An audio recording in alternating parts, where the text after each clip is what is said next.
3 people dead after 2 planes collide mid-air and crash into bushland in Sydney's southwest. We'll have the latest from police at the scene.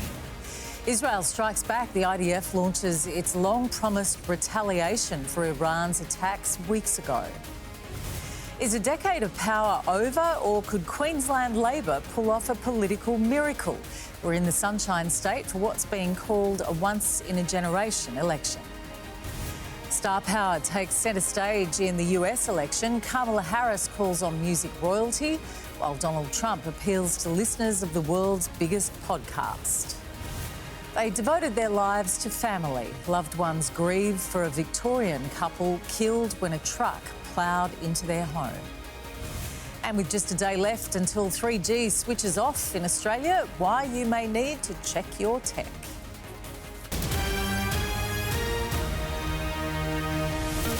This is 10 News First with Chris Barr.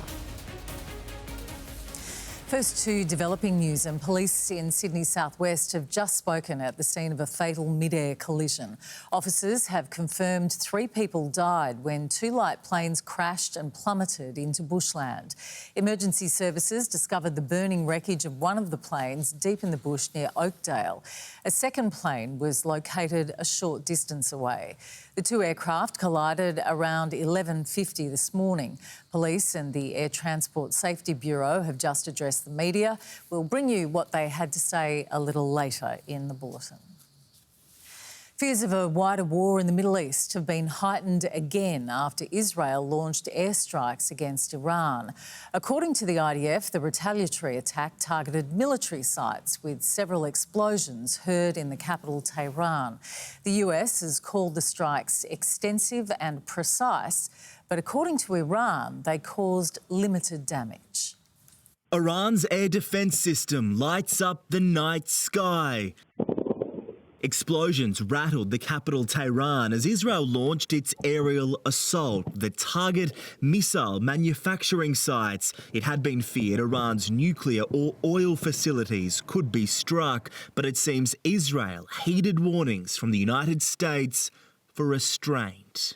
If the regime in Iran were to make the mistake of beginning a new round of escalation, we will be obligated to respond.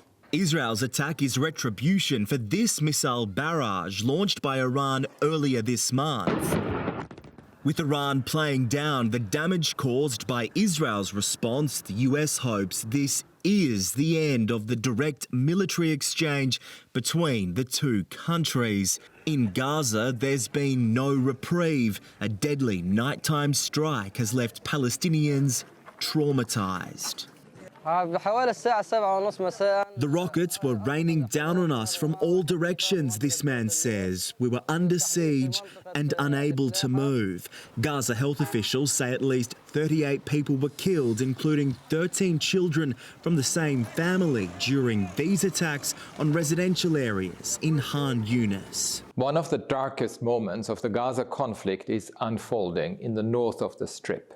As we speak, the Israeli military is subjecting an entire population to bombing, siege and starvation. It seems nowhere is safe, with reports the IDF has raided Kamal Adwan Hospital, one of the only functioning hospitals left in the Strip. More than 40 health workers have been detained, others were injured, and ambulances have been damaged, according to the World Health Organization. Jordan's foreign minister labelled the hospital siege unjustifiable during a meeting with the US Secretary of State, who is still pushing for a ceasefire. This is a moment of importance and urgency that we're working to seize. We are at a moment now where nothing justifies the continuation of the wars. The guns have to go silent. This conflict is flaring on so many fronts. Hezbollah launched a barrage of rockets into northern Israel, killing at least 2 people. It comes after 3 journalists were killed in Lebanon, their accommodation bombed by the IDF without warning. At least 128 reporters and media workers, almost all Palestinian, have been killed in Israeli attacks in Gaza and Lebanon in the past year. John Paul Gonzo for 10 News First. After a decade of Labor at the helm, Queensland could tonight see a change of government. For more, let's go to Sharon Gadella in Brisbane. And Sharon, more than 1 million people headed to the polls today. Yeah, indeed they did, Chris, adding to the 1.6 million pre-poll ballots and 700,000 postal votes. 3.7 million Queenslanders are having their say in what's tipped to be one of the closest state elections in 10 years. The current Premier, Stephen Miles, was never voted into the role. He claimed the top job when his predecessor resigned. So tonight, Queensland will once again have an officially elected Premier. Brendan Smith begins our coverage. Stephen Miles voting in an election he may have already lost. Up for us. Yeah. He inherited power and problems. I had to change shoes, too much door knocking, obviously. I wore a pair out. But could go out with dignity and more seats than expected. Can I get on your sport? But not before a quick selfie, marking the end of nearly 4 weeks of campaigning. I don't want to dance. Yes and no. I know that sounds ridiculous, but we really enjoy it. It's been fun.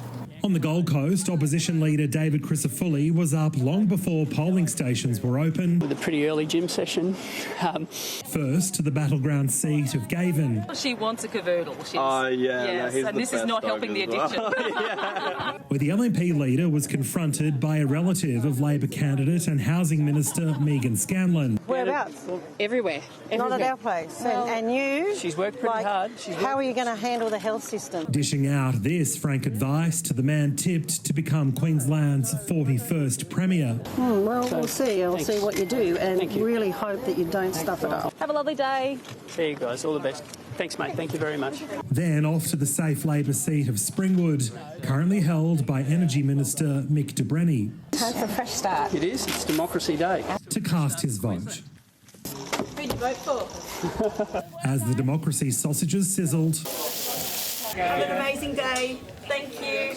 voters lined up at more than 1,000 voting booths across Queensland. No, just became an Australian citizen in July, so I really wanted to get down here today for my first vote and first sausage. 1.6 million people voted early compared to 1.3 million in the last state election. 690,000 Queenslanders voted in the mail. Well, in a short period, I think Miles has done really well. People need something different now. I think it's almost a done deal, but we'll find out. There are more than 520 candidates from 9 parties fighting for 93 seats. 17 are marginal, 47 is the magic number to form majority government. But one expert says a majority government from either side is unlikely. There's enormous distrust at the moment with the major political parties and the Greens. The path to victory won't be easy. And we've had seats decided by half a dozen people in recent times, and your vote matters.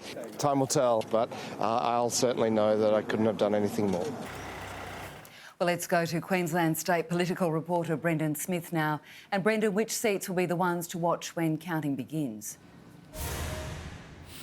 Well, Sharon, out of the 93 electorates across the state, there's plenty of Labor seats alone that have margins of less than 5%. We have Bundaberg, the most marginal seat. That was won by just 9 votes at the last election. Then we have the seat of Nicklin on the Sunshine Coast. That's a margin of just 0.1%. In Townsville, at least 2 of those 3 seats are likely to fall to the Catters. Here in Brisbane, Grace's seat of McConnell, despite having a healthy margin of 11.1%, that's at risk of being snapped up by the Greens. The party has certainly ramped up its campaign there. On the LNP side, you have the seat of Currumbin on 0.5%, Coomera 1.1%. Despite polls pointing to a Labor wipeout, the count could be closer than first thought. As for when we'll get a result, Sharon, that remains to be seen due to that sheer number of pre-polling votes. Tonight, the LNP will host its function here in the city, the Premier at his local pub. It is a difficult one to predict. All right, thank you, Brendan. Well, let's bring in our federal political reporter, Chloe Boris in Canberra. And Chloe, what ramifications could tonight's results have on the next federal election? Well, it may well be that voters vent their frustrations with Labor now, but then there is a bit of breathing room up to 7 months until the federal election. Peter Dutton is a Queenslander, but he hasn't made as many appearances on the campaign trail as Anthony Albanese. The Queensland poll really hinges on state issues, in particular law and order and abortion. But of course, it will be interesting to see what happens with the Greens and how the cost of living and housing crisis cut through. That will provide Canberra with a temperature check. Queenslanders aren't usually considered consistent with their state and federal vote, if anything, the opposite. That being said, I know that federal Labor is hoping that if there is a loss tonight, that it's close to salvage the brand. All right, Chloe, thank you for that. And stay with us on 10 tonight. We'll be bringing Queenslanders live updates on the result throughout the evening with our reporters on the ground. It should be a very interesting night, Chris. Sounds like it will be. Thanks, Sharon. Sharon Godellery in Brisbane joining us there. In the US election, it's all about star power. Donald Trump appearing on the world's biggest podcast and Kamala Harris getting Beyonce's endorsement 11 days out from polling day. The singer told a massive crowd that America is ready for its first woman president. She's sold out stadiums around the globe, but never has Beyonce taken to the stage quite like this. Imagine our daughters growing up seeing what's possible with no ceilings, no limitations. After months of speculation, music royalty Queen Bee stepped out in Texas to call on the country to bring in a new era. I'm not here as a celebrity. I'm not here as a politician. I'm here as a mother. A mother who cares deeply about the world. Joined by Kelly Rowland, the former Destiny's Child superstars reunited to introduce Kamala Harris at a blockbuster rally in Houston. Even with someone later. This star-studded night focused on the fight to reinstate women's reproductive rights. Kamala Harris understands that protecting reproductive freedom isn't about politics. It's about our right to choose. Currently, Texas has a near-total abortion ban. As people who love our country, be clear, sound strong, and stand in favor of the freedom of every woman to make decisions about her own body. Earlier in the day and just a couple of hours away, Trump supporters lined the streets in Austin. I support him because I feel that the values that are missing will come back. Hopeful for a glimpse of the former president who was on his way to record a 3-hour interview on the world's biggest podcast with controversial host Joe Rogan. I always got more publicity than other people, and it wasn't like I was trying. In fact, I don't know exactly why. Maybe you can tell me why. Oh, I could definitely tell you. You said a lot of wild. Big crowds in Michigan too, where the former president mocked his opponent's celebrity lineup. Israel is attacking. We got a war going on and she's out partying. At least we're working to make America great again. That's what we're doing. But Trump is facing fire of his own. More than a dozen former Trump officials have signed an open letter backing claims that the former president has repeatedly expressed admiration for Adolf Hitler, all while Trump issues new warnings that he'll hold his enemies accountable for what he calls rampant cheating in 2020 if he's returned to the White House. Catherine Firkin for 10 News First. The heartbroken family and friends of a Victorian couple killed when a truck ploughed into their home have remembered the pair for their dedication to making the world a better place. Police are waiting on the results of a blood sample from the truck driver as they continue to investigate what led to the crash. Sue Lane is struggling to come to terms with the loss of her close friends, Jim and Carmel Madden. It's been really hard. It's like losing parents.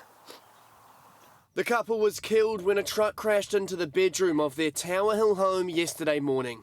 Carmel and Jimmy were good people. They always tried their hardest to do whatever they could, and they were good people. The pair was heavily involved in racing and farming and highly respected within the district.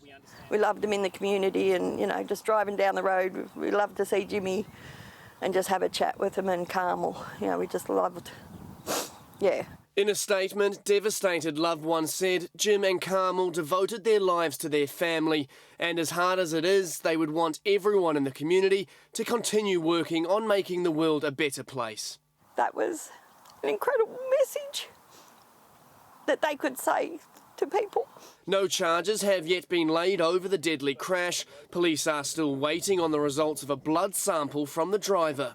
The 70-year-old was travelling from Port Fairy to Warrnambool yesterday morning when his truck swerved onto the wrong side of the road and ploughed 250 metres through a paddock before hitting Jim and Carmel's home. As tributes were laid at the scene of the tragedy today, others shared their grief online. You can't believe something like this could happen, and it's just a tragic way to die. I haven't stopped crying all day and all yesterday. But we pull ourselves through because we know Jimmy would want us and Carmel would want us to do it. Jack Perry for 10 News First.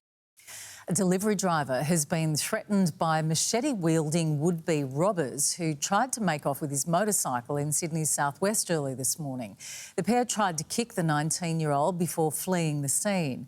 Police say they later found a dirt bike in a neighbouring suburb believed to be the getaway vehicle. Officers are looking for a man in his early 30s with orange stubble and a man in his early 20s with a blonde moustache. Anthony Albanese has been mobbed by excited children in a small village in Samoa, which adopted Australia for the final day of the Commonwealth Heads of Government meeting. The event has delivered a strategic win for the federal government, with Pacific leaders publicly backing a regional policing agreement. Drenched in green and gold. Thank you for the warm welcome. The Prime Minister's welcome to Satapuala with adoration. Each village in Samoa has adopted a Commonwealth nation. Here we go, Australia. Bestowing Anthony Albanese with the title of High Chief. Can I thank you from the bottom of my heart? Before he was mobbed by more than 100 locals, handing out netballs and footballs in a region where sport's often considered a religion, even for the Reverend. Tonight the All Blacks play, and my nephew is actually the captain for the first time. Yeah. Never missing an opportunity for soft diplomacy. And we need to emphasise our common interests. Amid a geopolitical power struggle, 40 police officers from 10 Pacific countries were sent to Samoa to provide security at the Commonwealth Heads of Government meeting. The Pacific family needs to look after our own security in our own interests. In other words, not in the interests of China. This is the first deployment of the Pacific Police Support Group, which was endorsed 2 months ago and has a training headquarters in Brisbane. Today's sideline event will be considered a strategic win for the Australian government. Thank you for helping us deliver a secure and successful Choco. In the final meeting dominated by climate change, it's anticipated leaders agreed to stronger safeguards for oceans. We need to make sure that we provide protection on land, but also on water to mitigate its impact. The PM's now on his way home, as are King Charles and Queen Camilla, wrapping up their whirlwind trip. Chloe Bouris for 10 News First. Still to come, a robbery breakthrough. 2 men appear in court over a string of armed hold-ups at pubs across Sydney. As temperatures heat up, a warning for beachgoers about what may be floating in the water. And a predator with thousands of young victims around the world, including Australia, finally brought to justice.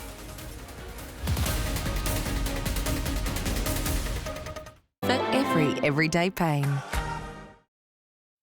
7 o'clock Sunday. I see it. A heartwarming Doghouse special. It's really beautiful watching how confident he's become. Check in on some of our favourite rescue pups. 7 o'clock Sunday on 10 and 10 Play. Returning now to our top story, and police in southwest Sydney have confirmed 3 people died when 2 light planes collided and crashed earlier today. One of the aircraft burst into flames. Emergency services personnel at the scene described the crash as not survivable. Chris, we've heard from police about half an hour ago. They've confirmed 3 people have died after two light planes collided here in Sydney's southwest. It's believed the plane here at Oakdale was travelling from Cessnock to Wollongong when it collided with the other aircraft and went down, bursting into flames, killing both people on board. The wreckage of the second aircraft was found 1 kilometre north. That plane is believed to be from a Sydney recreational flying school at the Oaks. One person was on board that aircraft and also died at the scene. The scene that we're closest to here has been impacted by fire. It would not have been a survivable impact. The second scene that's a kilometre north of here, that aircraft did not burn, but also not a survivable impact. We do have witnesses that have reported seeing debris coming from the sky. Nearby residents rushed to the confronting scene to try and help. Police are now investigating the cause of the crash, and the Australian Transport Safety Bureau will be on site tomorrow. Chris. Michaela Fanto at Oakdale. A man from Northern Ireland has been sentenced to life behind bars for online sexual abuse, targeting 3,500 children in 30 countries, including Australia. 26-year-old Alexander McCartney posed as a teenage girl and groomed children into sending sexually explicit images and videos before blackmailing them. He was convicted of the manslaughter of 12-year-old Simran Thomas from West Virginia, who took her own life due to his abuse. McCartney's actions have directly caused the death of a child. He may as well have pulled the trigger himself. It is right today he became the first in the UK to be sentenced for manslaughter when the victim resided in a foreign jurisdiction.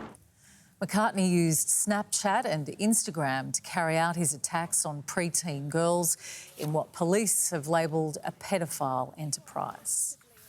Two alleged gunmen are behind bars accused of a series of terrifying armed hold-ups at pubs in Sydney and regional New South Wales. Police say the violent robberies were coordinated by an organised crime group. They're still searching for more suspects and guns used in the attacks. Detectives claim it was a reign of terror that spanned 7 suburbs. It's something we have not seen in the state of New South Wales for some time. I guess you can call it the old school arm hold-up. $250,000 allegedly stolen in a series of calculated attacks, traumatising pub patrons and staff. They marshalled them into common areas and removed their mobile phones. 45-year-old Raymond King arrested yesterday by tactical police, alongside Ralph Quinlan, who sustained minor injuries. The pair allegedly found carrying gloves and balaclavas.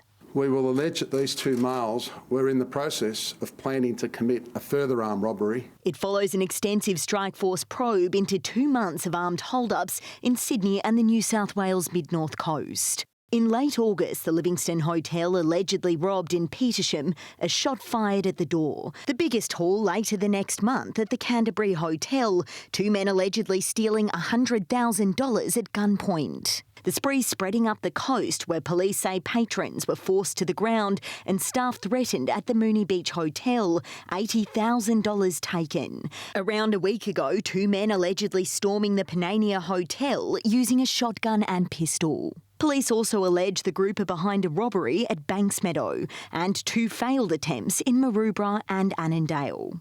Raymond King sat with his head down as he fronted court via video link today. His co-accused, Ralph Quinlan, did not appear in person, his lawyer there on his behalf. Neither man applied for bail. Police say they're hunting for up to 4 more people, as well as the guns and getaway cars. Hannah Taylor for 10 News First. A warning to beachgoers in Sydney. 2 of the city's most popular beaches have ranked among the worst for water quality. In the latest health check of New South Wales swimming spots, Bronte and Coogee have been found to have faecal pollution at a level unsuitable for swimming, particularly after heavy rain. Rainfall is the major driver of pollution to our waterways because it generates stormwater and triggers discharges from the wastewater system. Swimmers are advised to check the water quality on the Beach Watch app before taking a dip. Paris Martin joins me now with the weather. And Paris, is there much beach weather in the forecast? Well, Chris, there is a little bit of beach weather on the forecast, but just how warm really depends on the city. But overall, we are talking about fairly nice conditions around the country. I don't think we'll have too many complaints for the weekend forecast. Now, there is an area of cloud. It's over parts of WA and South Australia. It's also starting to push into New South Wales now too. Then we also have areas of low cloud. That's about the eastern seaboard, also around Tasmania, and also some back here around the WA southwest coast. Now, on the synoptic chart, that cloud is connected to a trough that we've got, which is pushing through the middle of the country now. Then slightly further south, you can see we do have a cold front, the light blue spiky line. It is trailing behind it and it is moving through the bight right now. So in the way of rainfall tomorrow, now that trough did bring some falls and showers through Tasmania, but we also had some rain on the way thanks to a cold front, but elsewhere we are looking fairly dry across the country. Taking a quick look now at temperatures around the country today. Well, Brisbane got up to 26 degrees after an overnight low of 17. Sydney got up to 21. Canberra, a freezing night there, dropping to -1. Then Adelaide got up to 29 degrees during the day. And in Perth, a top of 23. But Chris, I'll be back with more weather details at 5 to 6. See you then. Thanks, Paris. Up next, the pioneering piece of technology about to bite the dust. The end of the line for 3G. And he asked for a pay reduction, so why did the boss of Microsoft still get an eye-watering increase? Aren't wearing a seatbelt or wearing one incorrectly, you can stop it or cop it. Hugh Grant is on Graham Norton's Superstar Sunday. I feel like you're bull***ing us. 9 times out of 10, that is true. Sunday on 10. Vladimir Putin says if Russia uses North Korean troops in its war in Ukraine, it's his country's business. The United States says it has evidence thousands of troops have been sent to Russia for possible deployment in what the West considers a major escalation of the war. Our friends from North Korea have the same point of view, but I want to say that it is our sovereign decision whether we apply something or not, or maybe we only conduct some kind of drills, training, sharing experience. It is our business. North Korea's foreign ministry has not directly confirmed whether it has deployed troops, but claims if it did, it would be in line with international law. Devastating floods in the Philippines have now claimed the lives of 82 people after Tropical Storm Trami lashed the country. The president flew over the country's north to see entire townships underwater, drenched by torrential rain. Rescue workers and locals have been digging through mud in search of people missing in landslides. The Philippines is bracing for impact again, with its weather agency warning the storm could do a U-turn and return to the country. A deadly outbreak of E. coli linked to McDonald's Quarter Pounders in the US has grown, with more than 75 people now ill across 13 states. One person has died and 22 others are in hospital. In response, McDonald's has pulled the burger from its menu in several states. The fast food giant says it was supplied with yellow onions that have been recalled for possible E. coli contamination. The beef patties are also being investigated. And how's this for a payday? The head of Microsoft has received a 63% pay bump despite asking for a reduction. CEO Satya Nadella pocketed $120 million for the year, but had asked for less, saying he was personally accountable for a number of cyber attacks the company experienced. But Microsoft's revenue growth was extremely strong, partly due to cutting thousands of jobs. A young South Australian woman is on a mission to raise money and awareness of a rare and debilitating disease. Annalise Holland has been fed through a tube for the past decade, and it's her dying wish that others won't have to suffer like she has. For the past 10 years, Annalise Holland has spent every day fighting her own body. My brain sends the signals down my spinal cord to send the messages to the organs for them to work, and my immune system attacks them. Diagnosed with autoimmune autonomic gangliopathy in 2018, a condition that's notoriously difficult to detect. It took specialists 4 years after her initial symptoms to diagnose. Since then, she's had more than 3 metres of her bowel removed and has been left with multiple organ failure. And due to the late diagnosis, I am too late to have treatment to fix it because the damage is done. The self-described foodie found digesting anything left her in crippling pain. The 24-year-old hasn't been able to eat at all for the past decade. Instead, bags of nutritional liquid delivered into a vein in the heart keep her alive. It's such like a sensory thing that's so important. So, yeah, I started chewing and spitting food, which sounds really weird, but you kind of get the knack of it after a while. Her condition so rare it only affects 23 people in South Australia. But despite her daily challenges, Annalise is up for the fight. Recently completing a 3K walk with her doctor, raising money for her local parenteral nutrition unit. The SA unit is one of the busiest in the country, but severely underfunded. Annalise hopes her GoFundMe page can help support others through a similar journey. Why take my story to the grave when I could at least help one person not go through what I've had to go through? To help Annalise, head to gofundme.com. Josh Webster for 10 News First.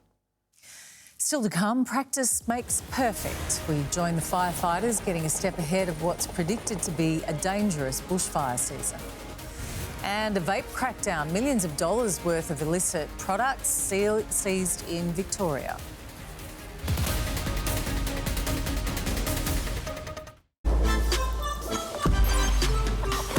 With Cold Power's unique cold water enzyme, clothes live on and on. Point me to a case and put me to work. Matlock, coming to Mondays. Australians are being urged to check their tech ahead of the national 3G shutdown on Monday. Health groups fear it could be a matter of life or death if mobile phones or medical devices can't make emergency calls. A final urgent call-out. The message is go check your tech. From Monday, the 3G network will be switched off for good, leaving thousands of Telstra and Optus customers unable to make 000 calls. As we introduce new technologies, we need to phase out the old technologies so that we can refarm or reuse that spectrum that's available. It's not just mobile phones that will be affected. Those who rely on medical devices like pacemakers, oxygen machines and fall alarms that operate on 3G could also be left in the lurch. It doesn't mean that they aren't working. What it means is that they often won't be sending the messages to those people that monitor them. So if the message isn't getting there, what's the use of having these devices? There are concerns rural and remote communities will be impacted the most. There are 7 million people living in rural, remote and regional Australia, so 30% of the population, and they deserve the same as everyone else. All of those areas now have got 4G coverage. While it's unclear how many Optus handsets are still operating on 3G, there are 88,000 Telstra devices which will be disconnected from Monday, including many which were bought from overseas. Text the digit 3 to 3498 and you will get an immediate response back on your phone, which will tell you whether your phone will work on our network after we shut down 3G. And if it says you have to upgrade, go do that real quick. Letitia Wallace for 10 News First. 200,000 illegal nicotine vapes have been uncovered at a warehouse in Melbourne's east. Police made the discovery while responding to reports of a burglary at the Box Hill premises. The vapes, worth $8 million, have been seized by the Therapeutic Goods Administration. Dozens of soldiers with the Royal Australian Regiment have said farewell to Adelaide. They went out with a bang at the Torrens Parade Ground, performing drum marches and firing blank cartridges. Family and friends, as well as members of the public, lined the square to get a glimpse. The battalion will now head back to its base in Darwin. When you picture beauty, sharp teeth and black capes might not immediately come to mind, but the Bat Beauty Contest has just been launched in the United States. The Bureau of Land Management hosts the online competition in search of the best-looking flying mammal as a way to educate people about the ecological importance of bats. Some of the contenders include a big-eared bat named Sir Flaps-a-Lot from Utah. The winner will be crowned on Halloween. Time for sport now with Steph Baumgartel. And Steph, there's a dynamic derby brewing. There is, Chris. We'll be live to Amy Park here in Melbourne as we gear up for the always fiery A-League derby. Tensions boiled over last night too. Newcastle and Macarthur letting the rivalry get the best of them in a full squad scuffle. Plus, is Montrezl Harrell this year's NBL MVP? He seems to think so, dancing his way to 36 points last night in Adelaide. And is this a case of history repeating? A Dodgers fan interferes with the Yankees near Homer in the World Series opener.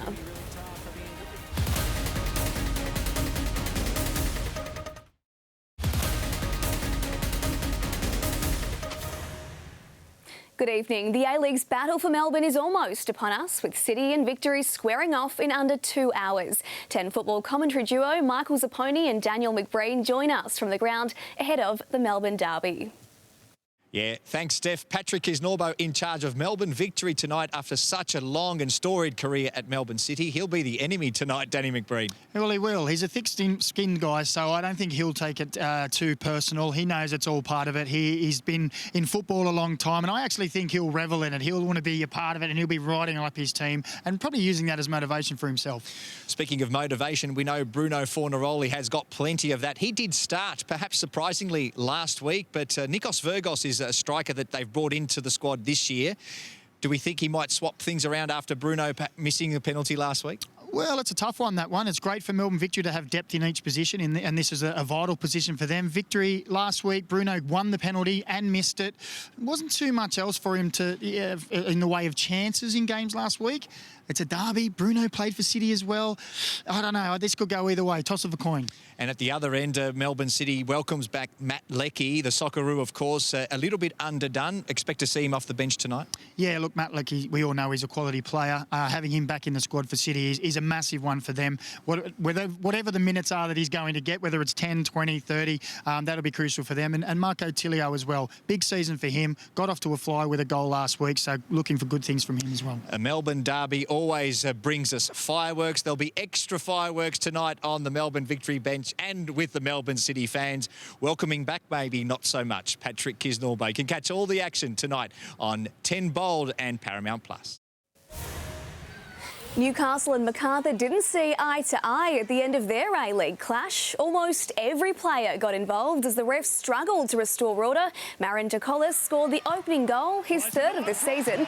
In the second half, Eli Adams grabbed the game by the scruff of the neck to lead the Jets to their first win. Eli Adams, full of confidence, going to go again. Oh, it's a wonderful strike. 2 goals in 3 minutes. Jets keeper Ryan Scott saved an injury time penalty to ensure a 2-1 victory. The Matildas need to step it up big time to have a chance against Germany next week, according to interim coach Tom Samani. Australia drew 1-1 with Switzerland this morning. Caitlin Ford, the goal scorer. Ellie Carpenter captain as the Matildas hit the pitch for the first time since the Olympics. Hosts of the Euros next year, Switzerland, keen to put on a show, and they were sharper in the first half. Rötela's pass is magnificent for Velotto, and so is the save from Mackenzie Arnold. Arnold couldn't have been more stretched. A long ball from Carpenter released Caitlin Ford, who won a penalty. The Arsenal gun took the spot kick herself.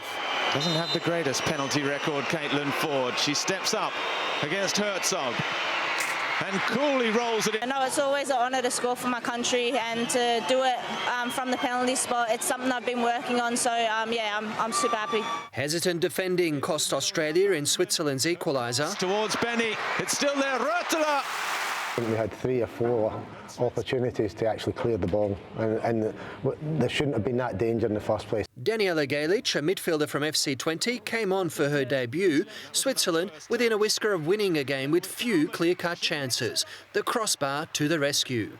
The Matildas play again on Tuesday against Germany, who beat England 4-3 this morning. We certainly need to step up based on tonight's performance. It's the first game with the team for a while. Bence Hammerley for 10 News First. Rugby League now, and Australia's captain's run was cut short by wet weather in Christchurch today, hampering their preparations as they aim to avenge last year's Pacific Championship loss to the Kiwis. New Zealand's 3 bids for a new NRL team has also been rained on, reportedly rejected due to not having strong enough business cases. Yeah, I reckon that would have been a good opportunity, especially with the facilities and the stadium getting built, the big stadium, and it's a good place down here. I don't know why they knocked on the head. The Kangaroos are coming off an 18-point win over Tonga last weekend, while tomorrow's game will be New Zealand's first international men's match of the year. It's considered Australasia's premier weight for age contest, and the Cox Plate has delivered yet again. After a week of high drama where she threw jockey James McDonald at track work, Via Sistina has romped in to deliver McDonald his 100th Group 1 win in the most stunning fashion, breaking Winx's track record by almost 2 seconds. Let's take a look at the closing stages. So it's Pride of Jenny, 600 metres to go. A length and a half to Prognosis, who's nice and close. They're 2 lengths in front of Via Sistina, who's coming into it. Mr. Brightside's coming with her. And then came Royal Patronage. Pride of Jenny grabbed by Prognosis, but Via Sistina now pushes the button on the outside and goes up and takes the lead. Via Sistina, 300 metres to go. Puts up 2 lengths. Prognosis, Docklands, Mr. Brightside, and then came Royal Patronage. But Via Sistina storms away with 150 to go. She's 5 lengths in front. It's going to be a Cox Plate round, and James McDonald has victory of the very best. Via Sistina by 7 lengths. Put it at the top of the list. We've seen some extraordinary things here in Cox Plates. J-Mac gets a 100th Group 1. Adelaide manufactured a 19-point comeback against Cairns to win by 6 in overtime. 36's star Montrez Harrell with a performance that sets him up as an early contender for league MVP. In last night's other game, Perth notched a 3-point victory over Sydney. The Kings can bounce back tomorrow against New Zealand. You can watch that game on 10 from 2:30 p.m. before the Taipans look to break a 4-game skid against Melbourne United on 10 bowls at 4:30. A big night stateside for some of our NBA boomers. Dyson Daniels quickly becoming a fan favourite in Atlanta, notching a career-high 18 points and building his highlight reel in the process. What a circus shot, he hit it. On a scale of 1 to 10, that's a 20. Dyson's Aussie mate Josh Giddey also showing strong signs in new colours, dropping 17 points and 9 dimes with this clutch 3 to top it off for the Chicago Bulls. Giddy up, giddy up, giddy! Bang, bang, bang! Elsewhere, LeBron James's Lakers defeated the Phoenix Suns. It was high drama in Game 1 of baseball's World Series. Giancarlo Stanton sent the Yankees to the lead with yet another postseason home run, but it was arguably a fan who had the biggest influence. Scores tied in the 9th inning. Caught by a fan reaching over the wall. The fan interference call cost the Yankees the go-ahead, and in the first extra innings, the Dodgers' Freddie Freeman hit the first walk-off grand slam in World Series history to give them Game 1. Let's head to Texas high school football for play of the day. Lone Star's quarterback was headed in for the game-winning touchdown, only to cough it up to the opposition, who did this as time expired. At the 30 with blockers up in front. Austin Wilson. He's going to take it all the way back. The Wakeland Miracle inside Ford Center. The craziest play you will ever see. Wakeland was dead Incredible. Wakeland got the overtime victory, and they can also have our play of the day. Chris, not one player on the field saw that one coming. But they didn't. Thanks, Steph. Coming up next, a look at this Saturday's top stories, and Paris is back with all the weather details.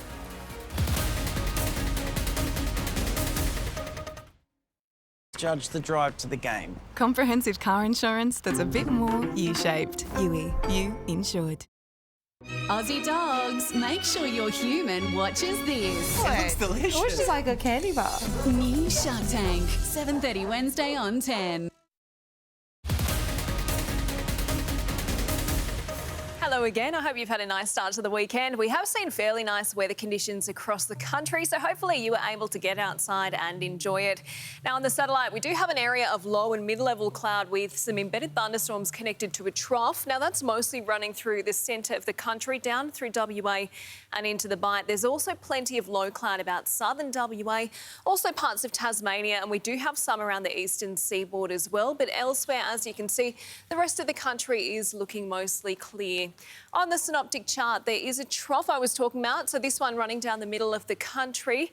Now, that's also connected to a cold front beneath it, which is moving through the Bight. It's not really set to impact Adelaide in the coming days or Melbourne, but more so Tasmania as it does move through there. As for rainfall tomorrow, falls will continue through northern New South Wales, southeast Queensland, but they will be fairly light. Then the eastern peninsula up here, we will have some heavier falls. Now, Tasmania will also cop some showers as that cold front moves through, and the heaviest we're talking is about 10 millimetres, which will be on the western side of the state. Taking a closer look at Queensland now, we have showers about central, southern and southeastern Queensland. There will also be falls about the north tropical coast and the eastern peninsula, and there's also the chance of a thunderstorm in inland areas in the northwest and Gulf country. But elsewhere, we are looking mostly sunny, hot for Mount Isa, that top of 39.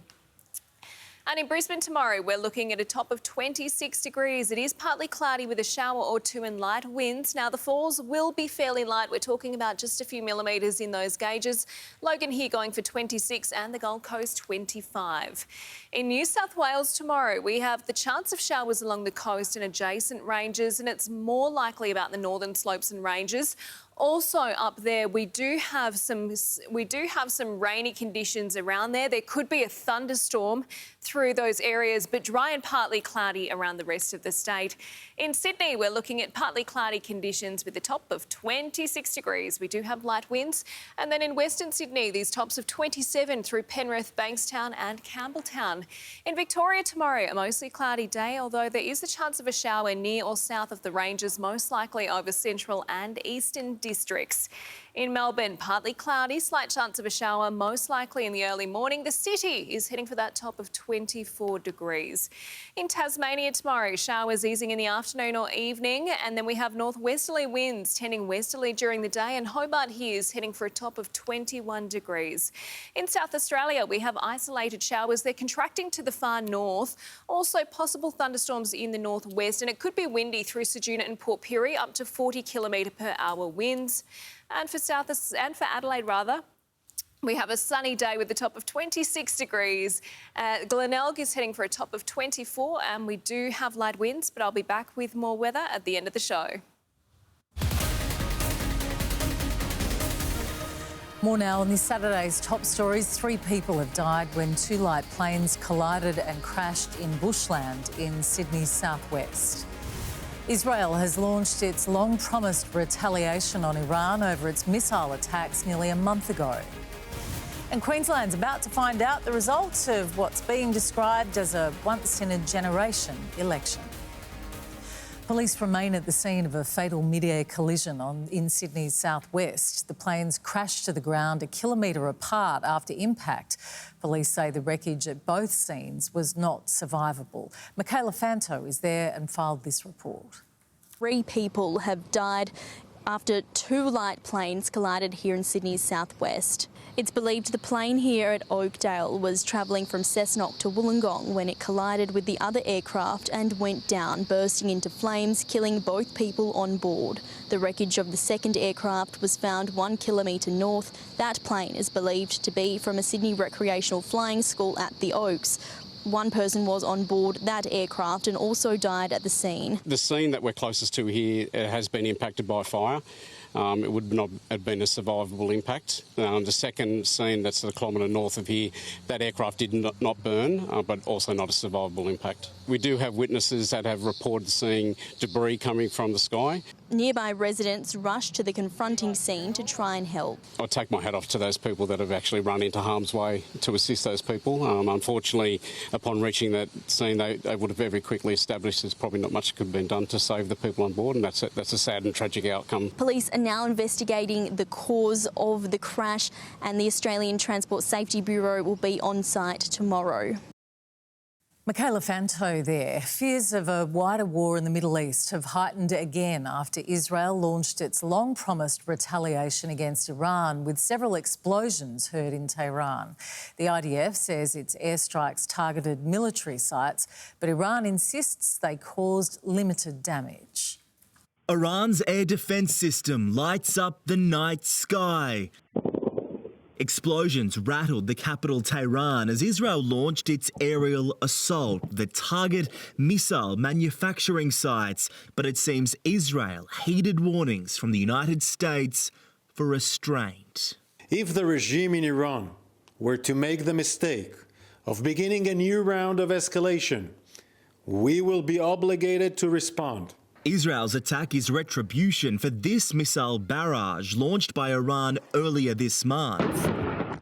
With Iran playing down the damage caused by Israel's response, the US hopes this is the end of the direct military exchange between the two countries. In Gaza, there's been no reprieve. A deadly nighttime strike has left Palestinians traumatised. The rockets were raining down on us from all directions, this man says. Gaza health officials say at least 38 people were killed during these attacks on residential areas in Khan Yunis. The Israeli military is subjecting an entire population to bombing, siege and starvation.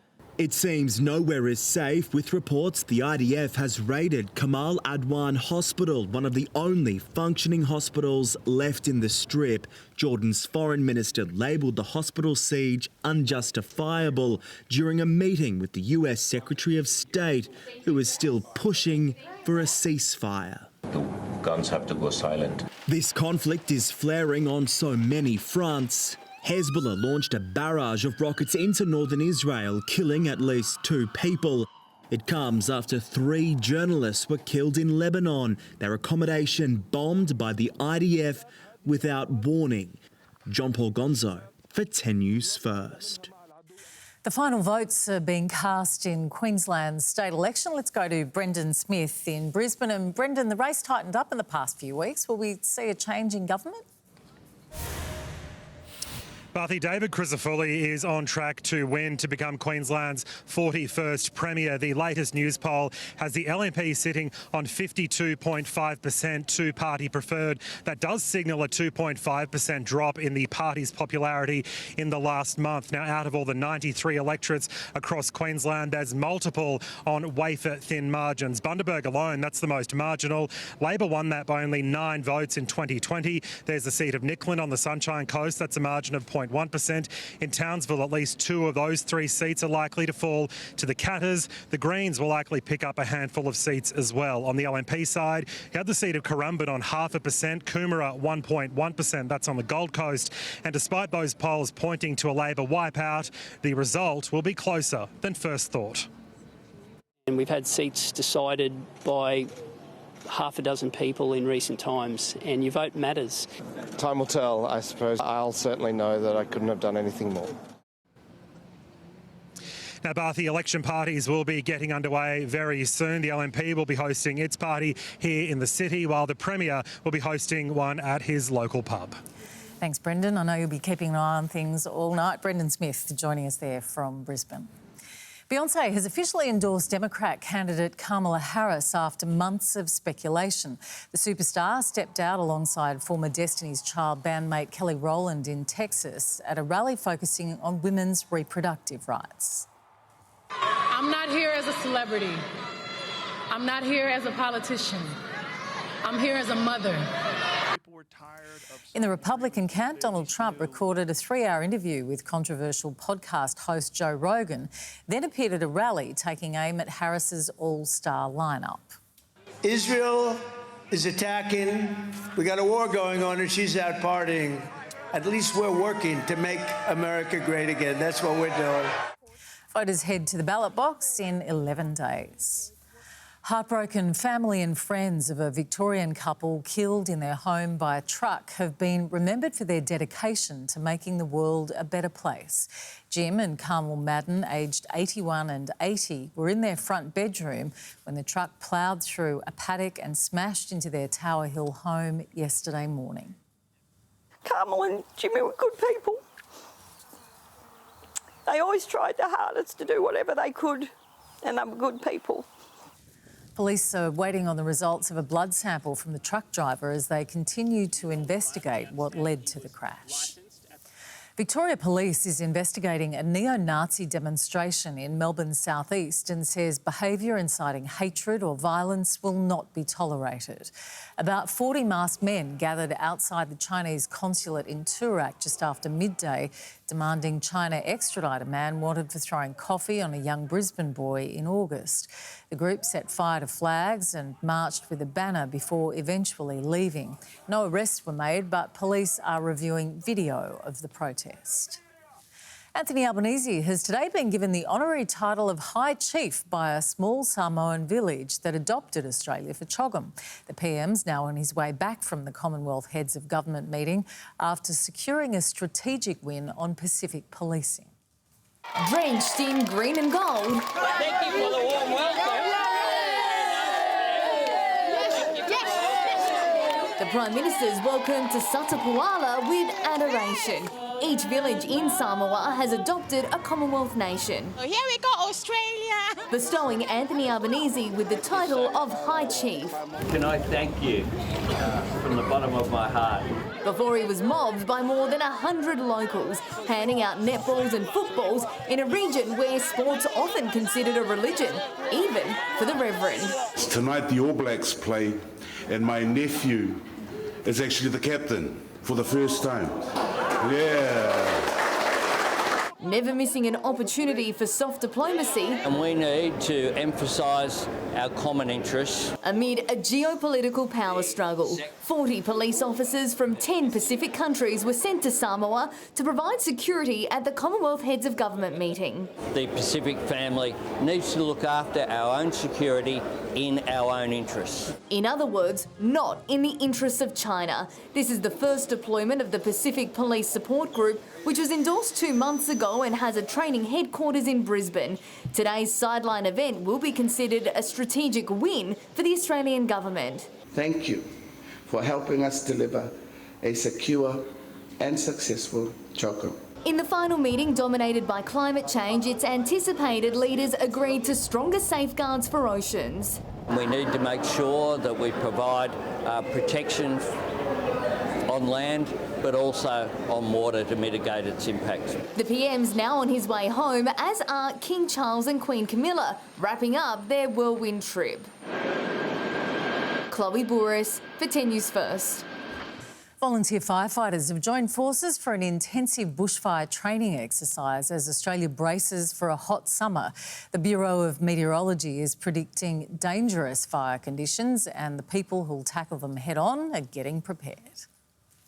A test flight for our volunteer firefighters. If we work together and we're all ready, then it doesn't matter what summer presents, we're in the best possible position. With a scorching summer on the forecast, more than 250 CFA members joined forces for an intense training exercise. Regardless of what our predictions are, you only need one day. If you look through our fire history, one day and within a few hours can have devastating results. Simulating fast-moving grass fires, crews on the ground and in the air coordinated efforts to control out-of-control blazes. A range of aircraft and just different scenarios to really test the skills and also our safety procedures for our members. Australia is facing one of the hottest summers on record, and the nation's frontline is stepping up to meet the challenge, ready to protect communities from the heightened threat. The ones that we can't stop, we need to make sure people are prepared for them. We can't expect a fire truck to be at every house. CFA firebombers will be using portable water tanks to fill up for the first time this bushfire season, meaning they don't need to go to rivers or dams to fill up, saving precious time. We'll keep feeding it with our trucks, and then the helicopter comes over the top.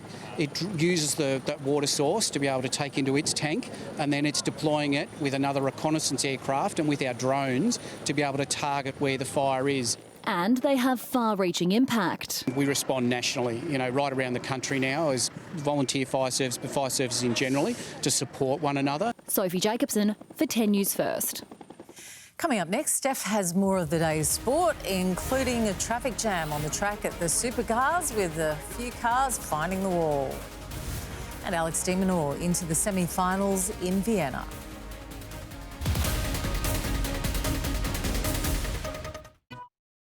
When it comes to a healthy and wide smile, I compromise between whitening and strengthening. But why? Dr. Riley. You can have both. With Oral-B 3D White Toothpaste. It whitens teeth in 3 days and strengthens enamel. Switch to Oral-B. Time for more sport now with Steph Baumgartel. And Steph, what have you got for us? Thanks, Chris. Welcome back to sport. First off, the Matildas need to step it up big time to have a chance against Germany next week, according to interim coach Tom Samani. Australia drew 1-1 with Switzerland this morning. Caitlin Ford, the goal scorer. Ellie Carpenter captain as the Matildas hit the pitch for the first time since the Olympics. Hosts of the Euros next year, Switzerland, keen to put on a show, and they were sharper in the first half. Rötela's pass is magnificent for Velotto, and so is the save from Mackenzie Arnold. Arnold couldn't have been more stretched. A long ball from Carpenter released Caitlin Ford, who won a penalty. The Arsenal gun took the spot kick herself. Doesn't have the greatest penalty record, Caitlin Ford. She steps up against Herzog and coolly rolls it in. I know it's always an honour to score for my country, and to do it from the penalty spot, it's something I've been working on, so yeah, I'm super happy. Hesitant defending cost Australia in Switzerland's equaliser. Towards Benny, it's still there, Rötela! I think we had 3 or 4 opportunities to actually clear the ball, and there shouldn't have been that danger in the first place. Daniela Galic, a midfielder from FC20, came on for her debut. Switzerland within a whisker of winning a game with few clear-cut chances. The crossbar to the rescue. The Matildas play again on Tuesday against Germany, who beat England 4-3 this morning. We certainly need to step up based on tonight's performance. It's the first game with the team for a while. Bence Hammerley for 10 News First. Nottingham Forest and Leicester went goal for goal in the first half in the Premier League. 37-year-old Jamie finds Erling Haaland. This didn't fill us with a world of confidence heading into today's Supercars action on the Gold Coast. Will Brown, our championship leader, has made a mistake. And now more damage. Red flag, red flag, red flag. Triple Eight's Will Brown started the race in 11th after causing a traffic jam in qualifying. Cameron Hill also found the wall and drove backwards in an effort to reverse his fortunes. Cam Waters claimed victory from pole position, keeping his slim title hopes alive ahead of race 22 tomorrow. A messy crash during practice left the Williams Formula One car of Alex Albon with a hefty damage bill ahead of qualifying. He collided with Ferrari reserve driver Ollie Behrman. Oh, that's just the wrong place at the wrong time, isn't it? Idiot. Mercedes' George Russell topped the timesheets in practice 1 before binning it in the second session. Oscar Piastri was second quickest in practice 2, behind Ferrari's Carlos Sainz. A big night stateside for some of our NBA boomers. Dyson Daniels quickly becoming a fan favourite in Atlanta, notching a career-high 18 points and building his highlight reel in the process. What a circuit shot, he hit it! On a scale of 1 to 10, that's a 20. Dyson's Aussie mate Josh Giddey also showing strong signs in new colours, dropping 17 points and 9 dimes with this clutch 3 to top it off. Kick out for Giddey. Give it to Big me. 3. Giddy up, giddy up, giddy! Bang, bang, bang! Elsewhere, LeBron James's Lakers defeated the Phoenix Suns. Injury has ruled out Mohammad Shami and Kuldeep Yadav from India's tour of Australia next month as the world #2 Test team continues its struggle against New Zealand. Bowled out for 156 overnight to give the Kiwis a commanding lead. Second best figures by New Zealander in India, Mitchell Santner, 7 for 53. Saud Shakil saved the day for Pakistan, his century giving the hosts a handy first innings lead, which they capitalised on to beat England handsomely.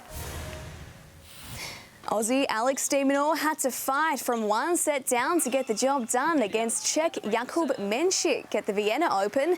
The Demon was up against it early, his teen sensation opponent stealing the first, but it wasn't long before de Minaur got back on top. What a battle for Alex de Minaur in more ways than one. The win stamps the world #11's ticket to the semi-finals and a date with Russian powerhouse Karen Archanov. A scrappy win is still a win. That's all for us in Saturday Sport. We'll take it. Thanks, Steph. Coming up next, Paris has the weather for the rest of the weekend.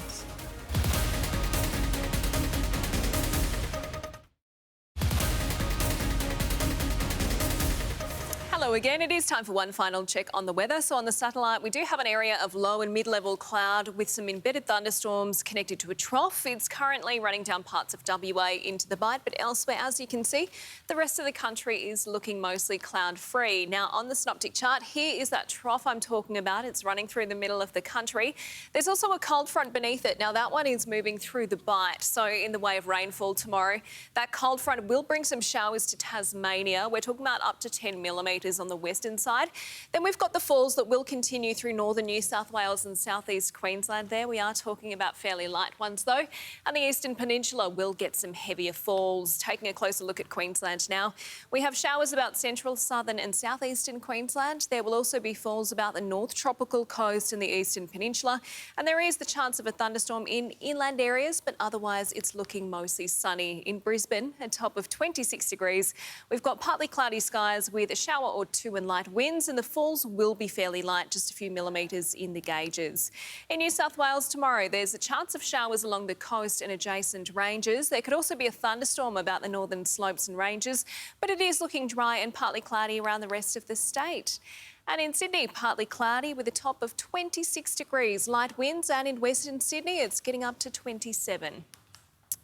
In Victoria tomorrow, a mostly cloudy day, although there is a chance of a shower near and south of the ranges, most likely over central and eastern districts. And in Melbourne, partly cloudy, slight chance of a shower. It's most likely early in the morning though. Now the city is heading for a top of 24 degrees. In Tasmania tomorrow, showers are easing in the afternoon and evening. We have northwesterly winds tending westerly during the day. Hobart there heading for a top of 21 degrees. In South Australia, we have isolated showers contracting to the far north. Possible thunderstorms in the northwest and maximum temperatures will be above average. Windy in Ceduna and Port Pirie though, and in Adelaide it's a sunny day with a top of 26 degrees. Looking fairly nice across the country for the rest of the week ahead. Thank you, Chris. Thanks, Paris. And that is 10 News First this Saturday. I'm Chris Barth. Thanks for your company. For our Queensland viewers, make sure you stay on 10 throughout the evening for live updates of the election count with Sharon Gadella. I'll see you at the same time tomorrow. Hope you have a great night.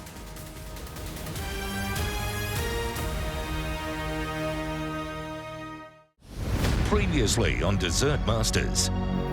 The impossible made possible